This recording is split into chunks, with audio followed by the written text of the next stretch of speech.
Neo. In your world, I am better known as Thomas Anderson. You should take a moment and look up now for the podcast named The Science Fiction Remnant. They recently released an episode breaking down what is the Matrix. Although Captain Chaos had problems, because the Matrix was fighting back to silence him, they were successful in sending a message to the world. Ray, their mad scientist, Geo, the creative Machiavellian and philosopher, and their leader, Robert. They have a lot of interesting things to say that will allow you to break from the program and become a free-thinking mind. That is the first step to exit the Matrix. To follow and subscribe to their YouTube channel and social medias. Do not miss this opportunity. We have an intense battle ahead of us to free the people. I am counting on all of you. They're counting on all of you. Man, I'm counting on all of you. Welcome to the show, the Blind Knowledge Podcast. We are live, and indeed, we are here right now. We are live on YouTube, Facebook, Twitter, Twitch. Man, we're everywhere. We're everywhere but on a boat, and eventually we will be on a boat. I promise you that. Maybe not broadcasting, but hell, we're going to have a good time. If you like Neo, if you like that little promo that was kind of, it should have fit a little better, well, that was the Science Fiction Remnant. You can check them out along with 24 other podcasts at blindknowledge.com. What is it? What is Blind Knowledge? Well, it's a social media platform almost, right? No, it's not. We're not going that way, dude. What it is digital media. It's podcasts, it's live streaming, it's video, it's blogs. It's a good time, so check it out, blindknowledge.com if you want to, and let us know what you think. Drop it in the chat, drop a text, drop an email. You can email me at info@blindknowledge.com, and of course, we just want to know if you like it, and if you don't, how can we do better? That's all I got to say about that. Right now, we're going to get to our guest. He wrote a book. It's called Practice Intentional Acts of Kindness and Like Yourself, and I think in 2023, we can all use a little bit of that. Welcome to the show, Mr. Alan Questell. Did I get that one right? Pretty good, yeah, Questell. Cool, man. Hey, welcome to the show. Thanks so much for having me. It's a pleasure to be here. Hey, I'm glad we got this happening, minus technical issues. We're going to run right through it. You can't look back in this kind of thing. Alan, quick question. I don't know you. You don't know me.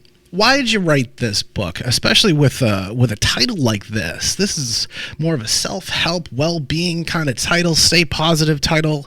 I think something we need in 2023. What made you write the book? Well, there are a number of things that made me write the book. And I would say it's not just something we need in 2023. I don't think there's been a time where having more kindness in our lives and learning to like ourselves more hasn't been meaningful, significant, and worthwhile for anybody. Now, the things that led me to the book were a number of things, actually. One of them was an event I had with my father years ago, and I was never very close to my dad. We had a fine relationship, but he was kind of one of those absent dads, and at some point later in his life, he ran out of money, and fortunately, my brother and I were able to support him, and then he developed dementia, and we had to put him in a home. And when we put him in a home, it was in Florida, and my stepmother was going to New York for the summer. And I thought, no one is going to call him. No one's around. And I thought, I'm going to call him every day. And at the time, that was in Florida. I lived in California. And I started this practice of calling him every day. And over the years, I realized that this was a very specific act of kindness that grew into many other avenues. You must have made his day every single day like that, knowing that there's someone out there just to say hello. I mean, that right there must open up some endorphins in the brain, and it must have given him the warm and fuzzies, I would think. Well, when he remembered, yeah. I mean, let's face it. That's fair. But he always knew who I was, and I would get upset if I was away somewhere and I couldn't call for a day, but he didn't really notice it. But it really did make a big difference. It was a huge difference. And did it affect you as well? Oh, tremendously. Tremendously. I would say, I did that every day for 3 years. And I developed such a strong habit that once he passed, I'd wake up in the morning and still reach for the phone and go, oh, he's gone. I can't do that. Sorry But to hear that he passed. oh, no, it's okay. He passed well. It was a long time ago. But, since then, I've found that I've have other people in my life who I call on a regular basis. And they're important phone calls because these are people who maybe aren't that well or they're kind of isolated and they don't have a lot of contact with people. And every time I call them, they're joyous. And it's not an easy thing to do because there are some days where I go, oh, I don't feel like calling. And it's like, I'm going to call anyway. And I always feel better afterwards. So that was one of Hmm. the big things that really influenced the idea of doing acts of kindness. Let me ask you, Alan, was it COVID 2020 that started that, or was it way before Oh, that? no, it was way Way back, before. Okay. back in the 90s. So it was Oh a long, wow, we're yeah, talking landlines. yeah. Okay. Oh, yeah, we're talking Wired land, phones. right? Yeah, Gotcha. yeah, yeah. Wow. Wow, it's funny, even though it was way back in the 90s, like you said, I have a relative, a family member that every so often, I don't call her every day, but every so often I'm like, I wonder how she's doing. Yeah. And I pick up that phone, and it's always like the most invigorating conversation, and not out of anybody's, no one was trying to make it invigorating, but it was just this connection that me and her have. It was just it's always so great because I love her so much. It's always so great to connect with her. Do you think that's missing nowadays? Do you think we're kind of disconnected? Oh, definitely. And I think You the know? word you use, connecting, is the most significant thing. That when I think about connecting, when I think of it in terms of kindness, I think about it's an action that I connect with another. But then there's also being kind towards and with ourselves. So it's connecting with ourselves in a certain way. And if I can say that there was another path that kind of led me to this. So one of the things I do for a living is I teach the Feldenkrais method, which is Yeah, a tell us movement about that. it's a movement technique based on learning theories. And I work with people with orthopedic, neurological problems, professional athletes, actors, dancers. And we use movement as the medium to create a shift in how someone functions and a shift in their self image as well. And one of the modalities is classes, and the movements are very slow and small. And I started putting forth the idea of asking people to move in a way that you like the way it feels. What does that mean? Well, what do That's you right. mean? What does it mean? Well, Yeah. most of us in movement, we have these associations with movement that are exercise And and you push, mean like legitimately physically moving around? yeah, really Okay. moving around. Like in the Okay. book, for example, I talk about a simple idea. If you want to promote a feeling of liking yourself more, just a few times a day, let's say you're at your desk, you're going to get a cup of tea or a cup of coffee. Can you walk there in a way that you like the way it feels? Now, it sounds funny, but if you think, and I'm not talking about dancing to the kitchen or anything like that. Not 1-2 step. No, we're not dancing cha-chaing over to the drink. Okay. Also that too, that's fine, whatever works for you. Okay. But the Okay. thing is, we don't pay enough attention to ourselves sensorially. So this Oh. idea of moving in a way that you like the way it feels, I decided many years ago that this was my job to help people like themselves more. So you mean like lunging instead of taking small steps, No, or no? oh, Okay. no, Well, can you explain it for me? Because I'm not I mean, getting it. well, look, so I'm sitting here in front of the camera. I'm going to get up, right? I'm going to Yeah. get something. So I rush to get up and do something like that. But if I can just take a moment to pause and think, I'm going to pay attention to the quality of how I'm moving. I'm just going to feel myself as I'm moving around like this and see what does that do to my inner sense of So myself. you mean living in the moment? Yes. I see what you mean. Okay. And Okay. the And thing about wow. the sensory experience, it's only in the moment. Hmm. Everything we do that's sensory based is immediate, concrete, and we can notice it right away. You know, that's interesting. It's so simple, Mm. but yet I mean, just speaking for myself, I definitely don't think of that very No, no, often. yeah.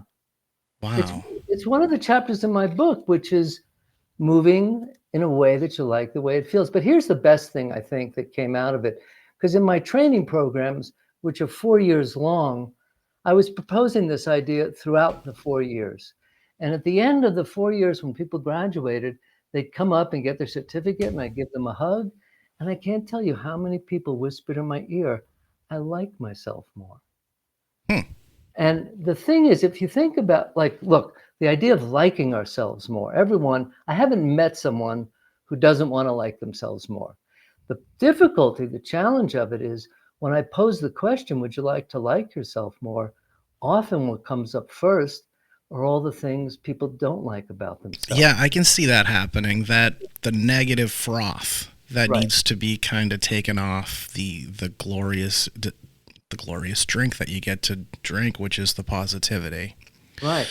Yeah, I mean, just speaking for me, maybe I'll actually enroll. I have a tough time with that. I have a tough time not being my own worst enemy, and then when I find that middle ground between not liking myself and being overly confident, that's Right. when things go pretty well. Yeah, that's right. And it's that middle ground is something, what's important about the middle ground is to find a way to access it in a practical, everyday way. How do we do that, Alan? How do we Well, do that? the first thing is when we consider liking ourselves more, and there's nothing wrong with what I'm going to say now, is that the major way that we go about doing it is through external things. We Hmm. buy ourselves something, a new shirt, a new hat, a new car, a new partner, a new home. All of those things help us like ourselves more. I don't know if you've ever had the experience of buying a new car. Yeah, Buying, yeah. yeah, so buying a new car, you feel pretty good driving around in that thing, Oh right? yeah, yeah. For That's true. about a year. And then you see the next model and you go, Yeah. oh, right. And so it's like, it doesn't last. So we're building the sense of liking ourselves from an external resource as opposed to generating it internally. So you're rewarding yourself in a way.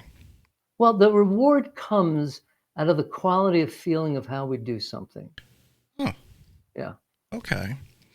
Okay. And do you find that like if someone's able to hone into that method of consciousness where they Right. do like themselves and they're able to send those waves out into the universe, Right. do you find that it's easy to hang on to, or maybe it only lasts a half a day or a day, or is No, there a time frame on this? yeah, I'm sure there is. It's like I heard a definition of enlightenment once that went like this: you get enlightened, and then you get enlightened again, and then you get enlightened again. That it's not a constant state, but it's a state that we can access more frequently. And I can say another way of thinking about it is we spend less time in the negative aspects of ourselves, the negative thoughts. So it's like, yeah, I don't think we can eliminate those parts of ourselves, but we don't need to dwell in them for the same duration. Is it like meditation, or is this a little bigger? I think it's bigger. I Bigger. think meditation is one of the means that someone can do that, Okay. right? So meditation, what does it do? I mean, there's different forms of meditation, but they put us in a position to get to know ourselves better, to get to know Hmm. our mind, to track it, to be able to not be ruled by it in the same way. And so here I'm suggesting the same thing through movement, but there's a tension through an action, right? And So so, it's both physical and spiritual and mental. sure, yeah, you can't separate those things, I don't think. No, no, that's the way I've always been kind of brought up. Um, you know, correct me if I'm wrong. You're the expert on this. There's been this methodology or this kind of mantra that I've had recently in the last few years. Uh-huh. If you think positive, Yeah, positive things happen, right. hopefully normally, and mostly, yeah. And if you think negatively, well, negative things are probably going to happen. Do Yeah. you find that to be true? I do find it to be true, but you know what? I also find it to be general. And it may take a long time to access that quality in ourselves. So, what I'm interested in is, like I said, what can I practice every day to get better at something, to So feel better? what do you do? What's your Ah, when you wake up in the morning? How do you start your day off in a positive way? So I would say I wake up pretty easily. I'm lucky like that. Very lucky. The thing, I the do thing not. that, well, the thing that I become attuned to in myself is the quality of how I feel when I move, right? If you think about it, if you think about how, look, I can ask, here's an interesting question I can ask you. When do you decide to get comfortable? Ooh. Not when I first wake up. No. Usually when I'm tired. Yeah. Or when you're uncomfortable. Oh yeah, well that's true. Yeah, if I'm uncomfortable, I'm looking for comfort for sure. People, but you know what? If you think about that, that's a crazy criteria. It That means is. we have to be uncomfortable before we decide to get comfortable. Well, And there's if you that. look That's at that saying that they say you got to be comfortable being uncomfortable. that's different. That's being able to tolerate something, but Okay, then it's a question how to be uncomfortable without it being injurious to ourselves. Because interesting. many people tolerate discomfort to the point where they end up having to see a doctor or an acupuncturist or something. They can't control what's happening in them anymore. That's If you that think of physical. That's that physical pain or something that it's they're the going mental through. pain Oh, too. yeah. Well, that's Some connected, right? Sure, it's the same thing. It's Okay. the thoughts that we have. If you think of a child, right? You watch a 5-year-old child and they're drawing and they're here and then they're like that and then they're this and they do all this stuff and they never get up and go, "Oh, mommy, I have a stiff hip." Why? Because they're monitoring themselves sensorially the whole time. Hmm. Now, at that age, it's to the point where they can't tolerate any form of discomfort. And we learn from the time we're children to adults to ignore some of these aspects of ourselves. And question is again, how do we find a way to do this? Now, the first part of the book, practice intentional acts of kindness. What I discovered is this idea of liking ourselves more. We can practice this in numerous ways, and it's intrapersonal, it's within ourselves. But then I discovered, quite by accident one day, I did some act of kindness and I realized, I felt a little better about myself after doing that. And that was the connection of taking this liking myself into an engagement with other people in the world. And it's all about connection, like you said before.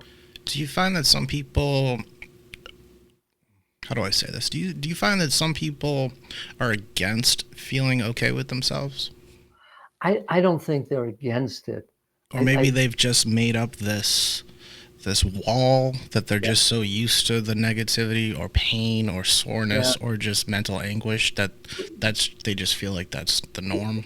It becomes their identity and their self-image, right? And so the self-image can be the kind of physical pain they live with, the emotional pain they live with. And I don't want to diminish someone's history or say that they just should get out of that and not do that. That you can't do.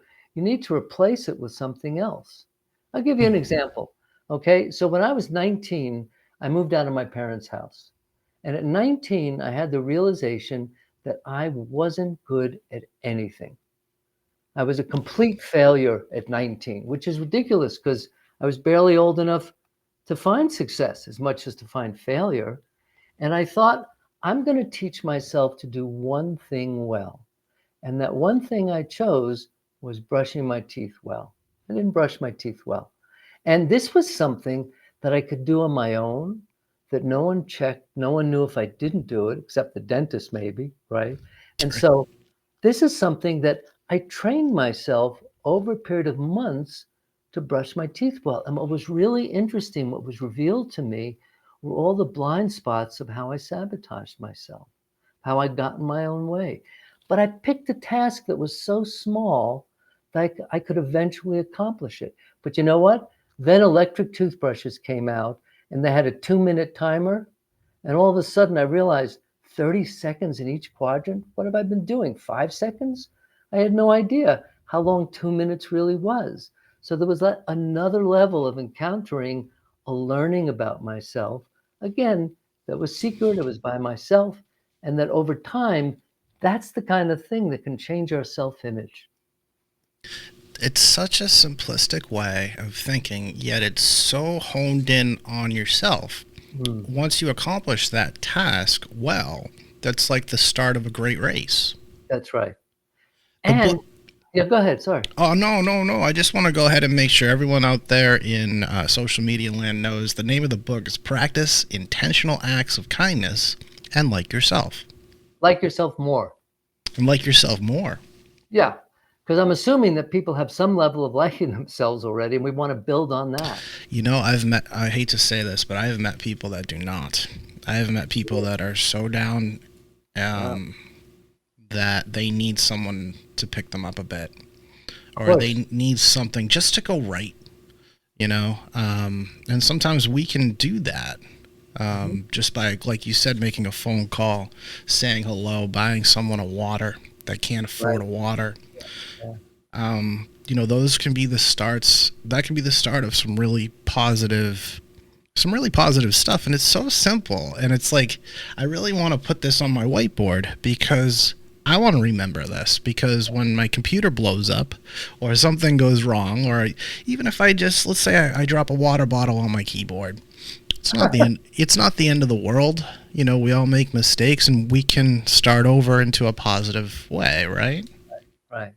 And again, it's a question of the it's in the everyday moments, like the idea of that mantra that you pose, to keep positive thoughts, to not go into negative thoughts. How do I do that? Because what happens is I'm caught in the negative thoughts and I don't even know it. And this is the part that's really tricky. It's like a web, Alan. Negativity can bring you right down and can really sabotage one's own strengths and just their own outlook. They can just give up on everything. Yeah. I had an experience once. I was teaching for about a month in Europe, and I was on the plane coming home, and I started, and in a week and a half, I had to fly out again, and I started thinking of all the things I had to do, and I got completely overwhelmed. And I lay there just tripping out on this stuff and go, oh, yeah. And then I caught it. That's the hard part, is to catch it. I caught it. So you caught it just like that. I just happened to catch it, and I asked myself a question. The question was, is this a good time to be thinking about this? And the answer was no. This is a terrible time to be thinking about this. That would be the answer. Yeah. You don't go anywhere. You don't have any materials with you. This is a waste of time. And I calmed down. But an hour later, it came up again. And I posed the question again. And what I've discovered since then is every time I ask that question, is this a good time to be thinking about this? The answer is always no. That means I have to stop and reevaluate and reprioritize what I'm doing in the moment. I think that's a good point, because we don't realize that, you know, not everything that happens in the moment needs to happen in that moment. We can actually delay things. We need to make sure that we're in our best our best body feeling. Because if I have chronic back pain, you know, and I'm sitting at a chair and then I'm still at the chair, you know, maybe I need to get up, kind of thing. And I think sometimes, I mean, I forget that sometimes. And just stretching and just, like you said, focusing on walking or just focusing on something different. Right. That can change the whole day. Yeah, can change it dramatically. And it's not just, it's like if we really start considering, I'll tell you something. When I was writing the book, I got to the part about being kind to oneself, to myself. I got blocked for about 5 years.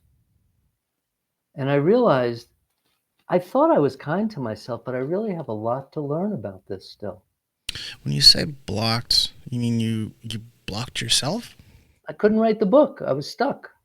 Oh, okay. I really was stuck. I mean, for 5 years, I'd sit down and go, and I'd wander around with it and stuff like that. And it was like 5 years before I went, okay, I think I can do this now. Just wasn't the time.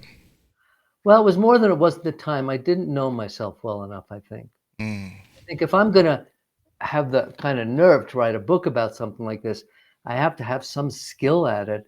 Otherwise, I'm just putting out some silly ideas or something. And, you know, and I know people have written books and the books are great and the people are idiots, you know, and it's, and not to be unkind to them, but it's like, they don't practice what they're talking about. That's a whole different thing. They're just selling it and shilling it.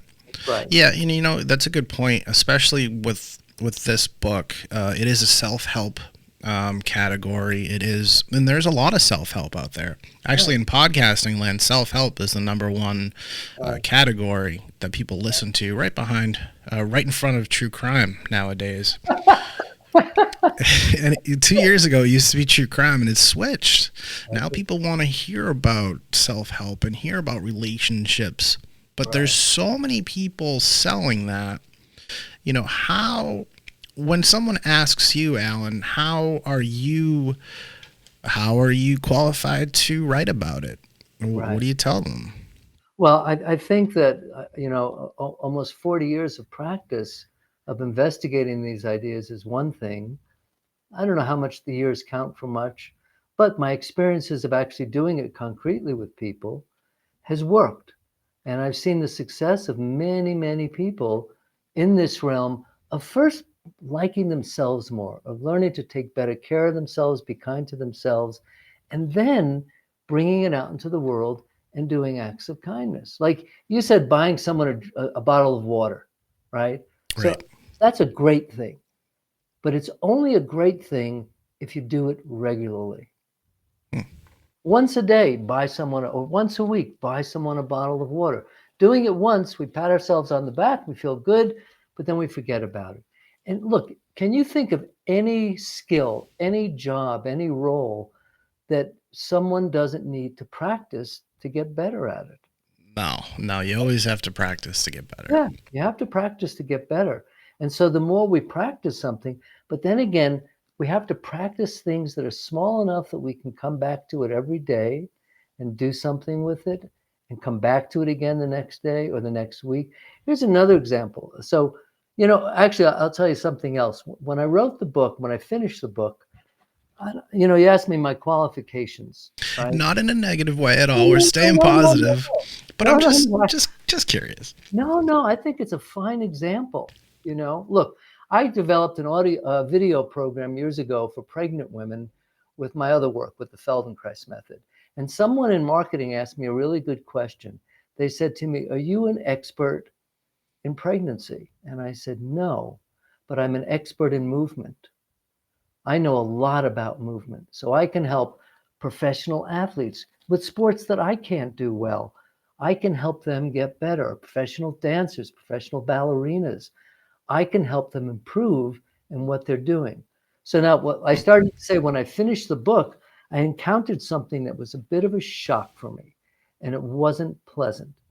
I felt that I was quite skillful at all the things that I write about. I think I have a handle on them. I can do them.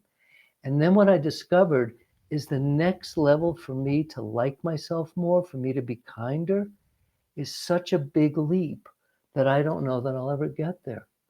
So each time we accomplish being kinder, each time we accomplish liking ourselves more, it sets us up for the next level of trying to achieve a higher level of kindness or like. It seems like there's an interconnection rather of spirituality in Mhm. there too, and Yeah, self-consciousness and like awareness of yourself in the universe around others and that whole vibe thing. right. Well, it's funny that you say you're not an expert in pregnancy. I can see that. But movement. I want to get back to that. You say Yeah. movement. What's the most important body? Is there?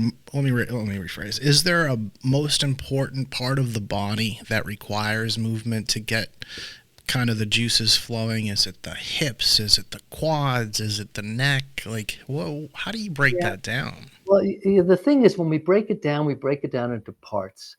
And what Okay. makes more sense is that we function as a system, right? So, for example, when I reach for something, how do I reach for something, right? If you look at the arm, for example, if I say to someone, "Where does your arm begin and end?" They're going to point to their shoulder and their fingertips. And that makes sense.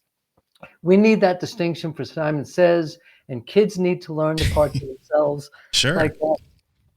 But actually, if you learn skeletal anatomy, they'll say the arm begins at the sternoclavicular joint and includes the collarbone and the shoulder Now, blade. believe it or not, I took AMP 1 and 2, so I am almost following everything you're You don't saying have to here. follow that That's a because tricky one. if you look at a child reaching, a child doesn't reach from here and a child doesn't reach from here. A child reaches, actually, when a child's arm is going forward, it's their pelvis moving their arm forward. So they're So it's a using body thing. it's a body thing, but they're using the larger muscles of their body to initiate the action. So when you said, like you said, is there a place to start like the hips? Well, you try to ask people where their hip joints are. Most people have no idea. I have one workshop called Getting Hip. And for 2 days, Oh, I'm that's great. hacking away at people's hips. And I said, how do you feel? And I feel their back, their neck, their feet. And I said, do you feel your hip joints? Maybe. So they're a hidden joint. They're hard to feel. But if you look at professional athletes or martial artists, you'll see the initiation of their action comes from the lower end of their pelvis to move themselves through space. That's So we interesting. don't do that. We don't have access to that. We can So- learn to do that. So do we get tight? Do we get tight with stress and negativity and have to learn how to relearn how to stretch and how to really move our, elongate That's our a better ligaments? word. That's a better word than stretching, because stretching is actually something, a muscle either contracts or it lengthens. It doesn't stretch. But what stretching affords us when we stretch is it brings our attention and our awareness to places that are tight. And so we can not injure ourselves in the same way. But in fact, the more important aspect of it, which you haven't come to yet, and most people don't come to, is that we need to organize around our skeleton more efficiently. The skeleton is the part of ourselves that bears weight and transmits force, and we underuse that and overuse our musculature. So if you get out of a chair, you just get out of a chair and feel what it's like. But then you get out of a chair by pushing your feet into the floor, it's going to feel different because you're using your skeleton to do something like that. So this is, I mean, all of this sensory stuff. I mean, I could talk for days. It's about very interesting. I've never, ever thought of this, ever. And I love that you're on here. By the way, this is Alan Questell, author, not a pregnancy expert, but he's an expert in movement. Very insightful. If you have any questions for the man, throw it in the chat. You could also text us. I'll put the text line up. You can send a smoke signal if you'd like. So when we first started this conversation, I asked you why you wrote the book. Yeah. At this point, well, actually, let me ask you this. When do you wrote the book September 4th, 2022? Is that when it was released? It's finished. Yeah. How have the reviews been? How have people taken it? Do people find it that is something that they read in the morning? Maybe it's in the back of the car. Do you have people that contact you? How has it gone? I would say the biggest conversation I have with people is that as they get into it, they say to me, I actually decided to not read the next chapter yet. I want to approach this slowly, to not rush through it, to let this new idea take hold in some way. And that's interesting because all we want to do, at least I'm an elder millennial, I'm 37. All I want to do is get this done as fast as possible. Sometimes the best thing I can do really is just take a breath and go through the motions and put on that delay. But I'll tell you this, I have a chiropractor who is very into wellness, very into more than just chiropractic, but into the whole body, and they use all of these different methods of healing. I am absolutely going to text him this book, because the more I hear about this, the more I think of that whole body wellness. Yeah. We're always looking for, maybe acupuncture will be the thing. Maybe chiropractic will be the thing. Yeah. And it's always these, they work for only so long. This method of movement and being self-aware of the movement seems like a new kind of phenomenon, that if we're just a little more aware of what's going on in the present, maybe it doesn't have to be so complicated. Well, maybe we don't need to see someone else. We can generate it ourselves. Which is even better. That's even better. When someone comes to me with pain, my role is to get rid of them. To say, okay, now you do it now, right? If someone comes to me and they don't like themselves, I can coach them in something like that, but I'll say, no, go practice it. See what it's like. Come back to me with more questions. Let me ask you this. Yeah, go ahead, Al. I'm sorry. The idea that I've achieved it. I like myself more. That's crazy.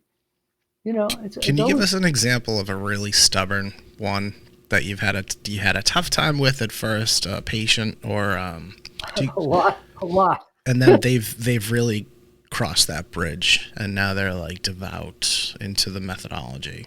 Well, I guess the way that that I hear it come back to me Yeah, is that that, exactly. I'm looking for that. Is yeah, when did that button hit?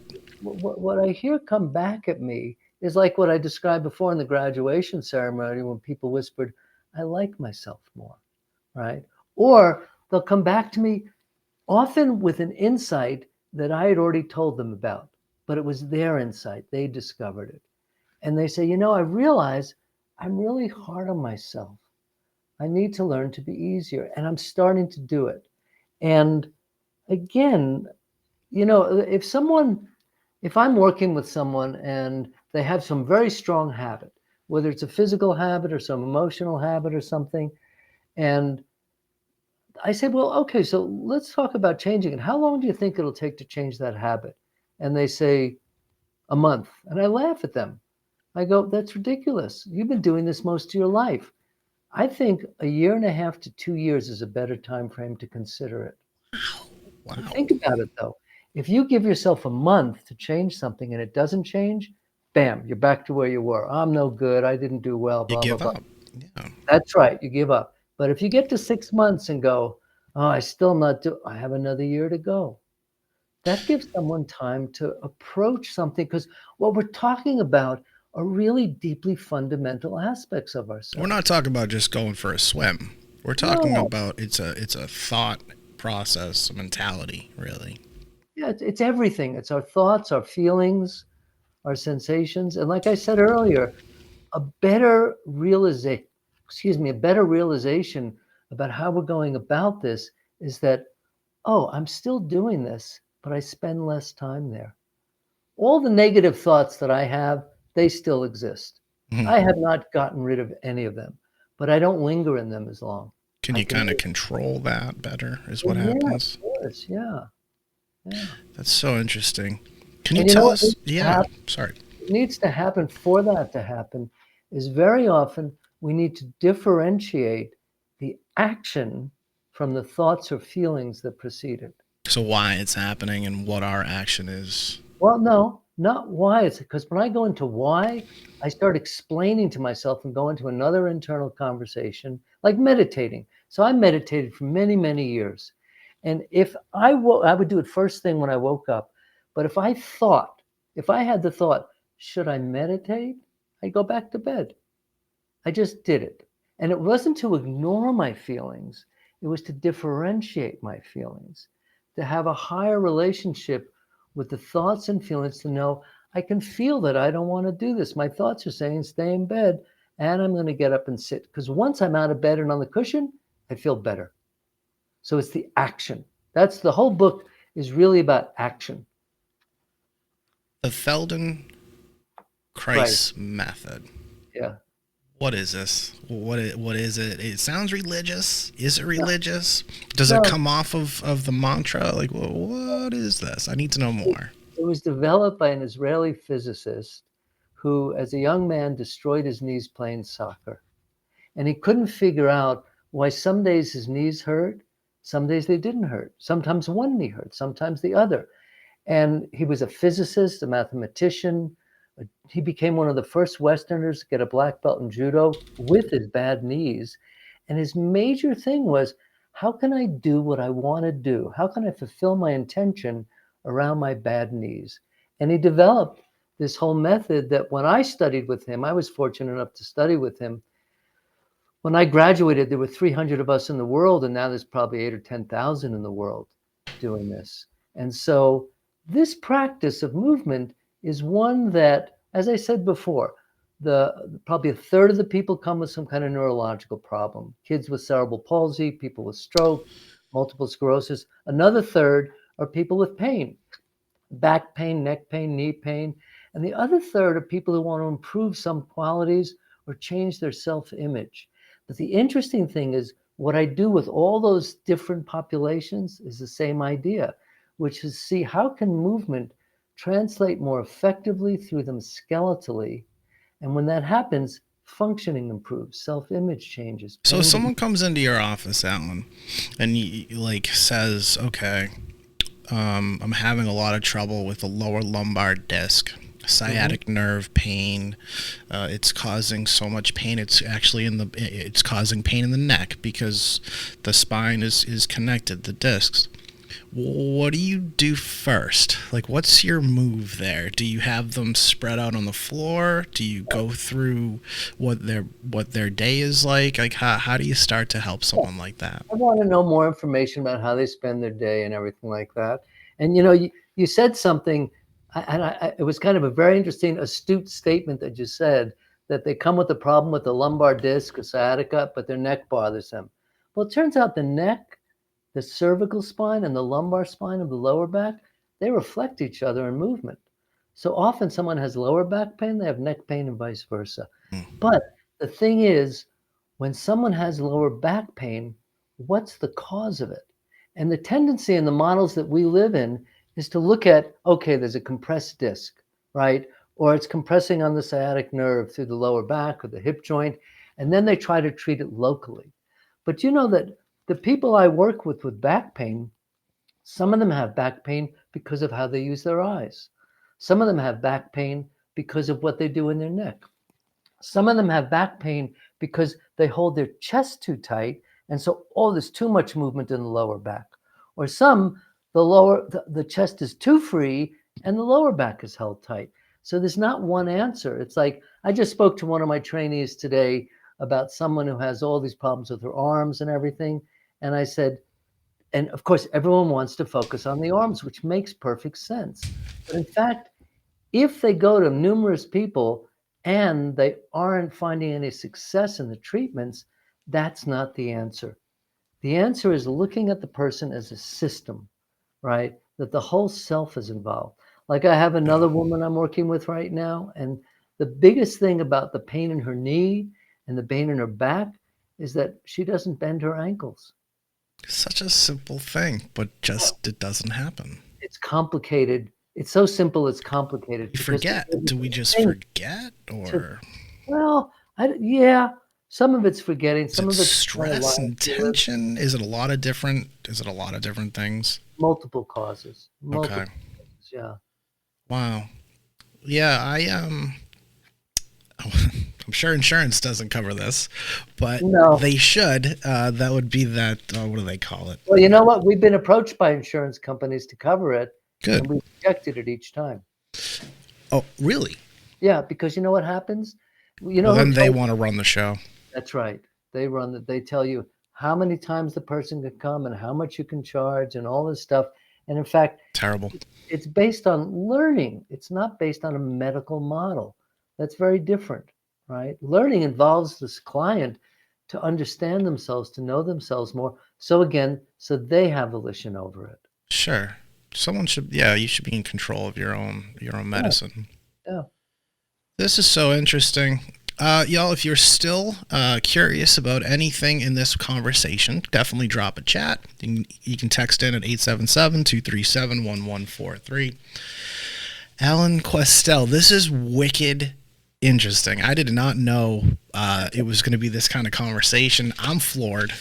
Let me ask you this. The title of the book, Practice Intentional Acts of Kindness, ... and like yourself more. Yeah. Why the and like yourself more? Because that's at the essence of being kind to ourselves.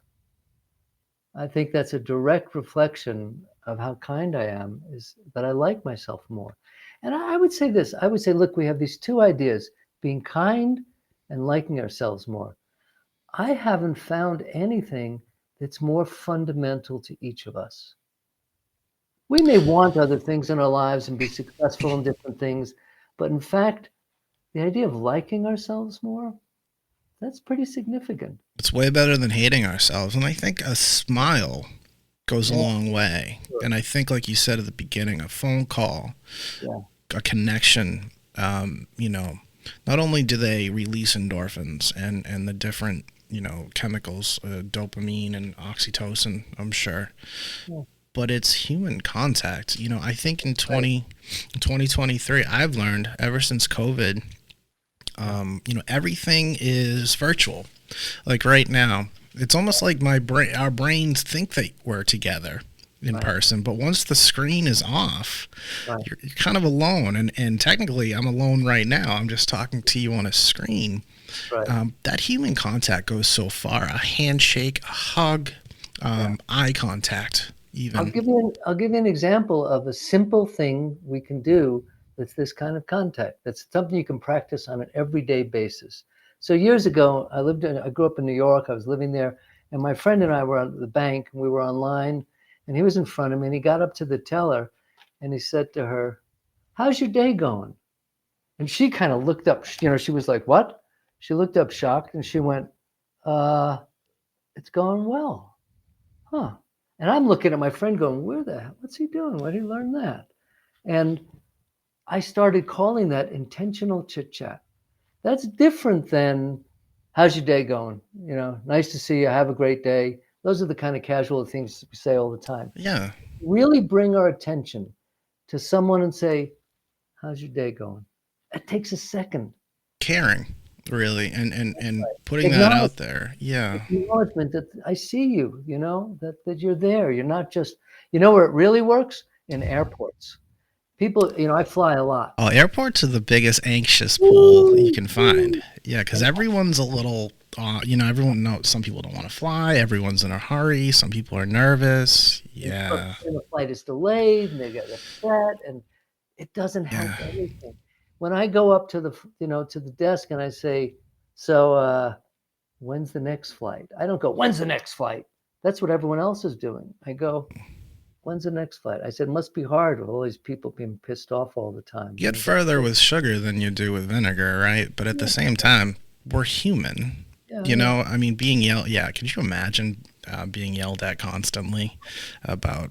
Oh, it's got to be rough being in that industry, Yeah, definitely. Yeah. or even just being. There are so many industries actually. Customer service in itself.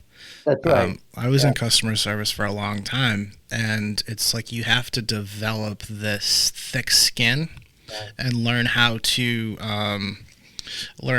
make sure that negativity that you're getting, if they're yelling at you, if they're taking it out all on you, you have to learn how to not take it personally. Like Right. They call it Q-tip, quit taking it personally. I don't know that that's good. That's something I still struggle with. Yeah. Because we are human, we do take us. I take a sense of responsibility because it's part of my job, but I had to learn how to kind of disassociate from that. But when you do that, then you're not doing your job. It feels like, and it's a confusing So kind of here's thing. something that I just had this insight the other day. I was taking a walk, and I live on a dirt road, and there's nice places where I can walk here in Santa Fe. And I'm walking, and I hear a bike coming up behind me. And then I hear the ding ding, they ring their bell a little bit. And I moved over to the left, and the person on the bike was an old woman, and she went, well, passing on the right, huh, like that with that tone of voice. And I immediately got kind of like, what's your problem, right? But then I Yeah. had another insight, and I thought, if she's that judgmental to others, imagine how judgmental she is with herself. Yeah, that's such a good point. She must not like herself as That's right. much. Yeah, and maybe that's where that comes out of. It's Yeah, I think so. maybe if she had just gotten some flowers, maybe she wouldn't have said that, or maybe not. I mean, you never know. You can't predict that, but on the way back, True. she passed me again, and I just waved and said hi. Smile and Whereas, wave. some years ago, I might have gone, uh, I don't like you, right? Yeah, or just nothing, or you can give them the cold stare, which I always find very weird. I that's the one that I don't get. I'm from I grew up outside of Boston, and it's you kind of just hustle and bustle. Like you said, you're from the New York area, so you kind of know how it is, and you just don't even look. You just kind of do what you thing, and but when you move away from that, Right. And you move into, it sounds like you're in more of a country scenery. I'm kind of more I'm less city wise, at least. Um, there's different interactions for different folks. Here's my question, Alan. Do you think people kind of fall into not liking themselves in more of a city atmosphere, or do you think the country, does any of that matter? Does it matter where you're located or where you No, are? it's Is what I'm like trying to ask. I think it could have an influence, but I don't think it really Like matters. living by the water versus living in the inner city. I know so many people by the water are not happy, Oh, that right? okay. Yeah. So, like, but I look, many Huh. people choose to live by the water, choose to live in the mountains because of what it gives them. But I know people who choose to live in the city because of what it gives them too. That's The a good thing is, point. That's a you good know, a point. city like New York, where I grew up there, so it was like the norm for me. But so many people move there to what? To find a level of success, to become Mm, who they want to that's be. their motivator. That's a good thing. That's not a bad thing at all. But then it's a tough city to succeed in Tough sometimes. city. New And then they York's get tough. stuck there. They get stuck there. I'm not And a huge New York City. I mean, I have nothing against it. Just wouldn't want to live there personally. It's a tough one. you know, I teach in cities all over the world, in Australia, South America, Japan, and I Okay, so see that's interesting. So are people, is it the same kind of mantra, the same kind of mentalities in different countries? pretty much, yeah. So we really all are human. And Yeah. just we well obviously, but we expel this energy kind of in the same way. Yeah. I think everyone wants the same thing. I think everyone wants to feel a little better about themselves. I verbalize that in terms of liking themselves more. And I think I haven't met someone who doesn't want more kindness, right? I mean, there are some curmudgeons out there who go, bah, humbug. I don't want to be kind to anybody. It's like that's a waste of time. Scrooge. Yeah. Yeah, it feels Scroogey, but it's kind of like they're in such a small percentage. I don't think it's even significant. Do you think that has to do with maybe a mental deficiency or Oh, maybe something like that? no, no, no. That'd be Or unfair. a vitamin deficiency? No, I mean, there could be things like that. Look, there's so many kinds But of antidepressants to help people with that. but deep down you're saying that, Thing. everyone's the same. I had a good friend. He just passed away. He was a neuroscientist, and we would talk all the time. And at one point, he called me up. He said he was doing research with serotonin levels at Harvard University, and he said, "Well, we proved it." I said, "Prove what?" When someone is depressed, there's less serotonin. And I said, "Okay, but are they depressed because there's less serotonin, or is there less serotonin because they're Because they're depressed?" depressed. And he went, "That we'll never know." So, it's like we discover these things, but how do we apply them in a way that's not just a band-aid for someone, but that helps them help themselves? Yeah, instead of That's throwing a where pill at it, that's maybe. where kindness and liking yourself more, it's a skill that we can get better at. Hey, you heard it here first. That's Alan Questell. Practice intentional acts of kindness and like yourself more. That's the name of the book. This was awesome. Is there anything else, Alan, you want to leave us with? Because this is so insightful. Thank you so much for coming on. Anything we missed that you want to tell us about? I just hope that this conversation can help generate a seed in you to like yourself more that can grow the rest of your life, and that you can think about when you do an act of kindness, is it something that's repeatable that you can do again? How And can it's like, people get in touch with you, Alan? so the website is practicing-kindness.com, Okay. and the book is available on Amazon as a paperback. I like to say as a Kindle instead of a Kindle. Haha. Also there Nice. as an audio book. And also, I have a few other websites. If you just Google my name, you can find me and contact me with more information if you need We'll more. make sure we put that in the summary when we release the episode on all of the podcast catchers like Spotify and Apple. This will be on YouTube, and of course, we'll put it everywhere we can. Alan, thank you so much for coming on. This was awesome. I really appreciate your time, and live well. Thanks so much. I really appreciated the conversation. I had a good time. Same here. Take care. Hey, how cool was that, right? You never know what you're going to get on this show. I didn't know we were going to go into that direction. I thought we were just going to talk about the book, but we talked about why the book was written. We talked about the inner, the cool stuff. The book, again, is Practice Intentional Acts of Kindness and Like Yourself Better. Alan Questell. We'll make sure we get all the information up there for you on the summary on YouTube, podcasts. And hey, if you need to get in touch with us, it's info@blindknowledge.com. My name is Joey B. I am out of here, y'all. It's Friday, and I am going for a walk. I'm going to stretch my muscles, use my pelvis, and think positively. And hey, if you haven't told someone you love them today, definitely do that. Love y'all. Have a great evening. Bye-bye.